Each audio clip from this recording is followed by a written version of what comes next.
नूआपड़ा जिला खड़ियाल उपकारागार परिसर मध्य नूतन आपराधिक आईन कार्यकारिता सचेतन शिविर अनुष्ठित होइछि।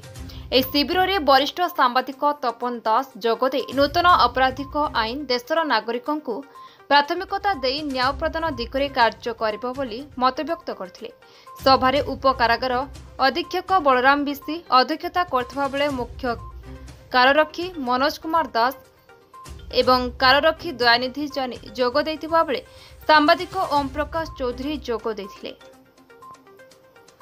जेल परिसर मध्य थिबा जेल अंतेवासी मध्य नूतन आपराधिक आईन संपर्क में अवगत हेबारे सुजोग मिलिथिबा बेले आईन विषय सचेतन हेले अपराध नियंत्रण हेबो बोली मत प्रकाश पाइछि। नुआपड़ारू बीरबल प्रधान रिपोर्ट संग्राम टीवी।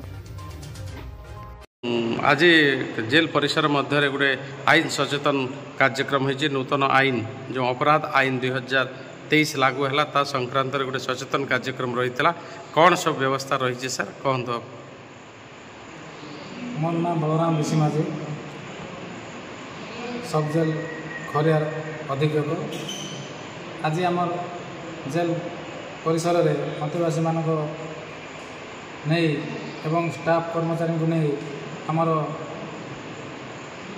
जो तीनोटी भारतीय नूतन नियम आसी संविधान आसी से आमर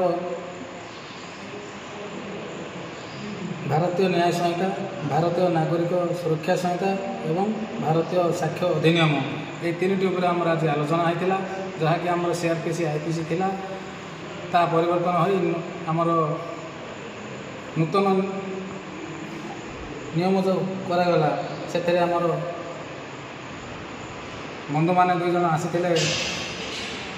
तपन कुमार दास एवं ओम प्रसाद बाबू से अधिकतार आज आमर अंतेवासी मानक उच्च कोटिर जो नूतन नियम उपर आमको अवगत कराइले से बहुत बहुत धन्यवाद देवी। आ जहाँ आशा करुँचे कि आज जी आम चुंबकीय भाव में अंतेवासी को आम जन पार्लु से भी किसी परिवर्तन आगू हो पारे मोर आशा कर।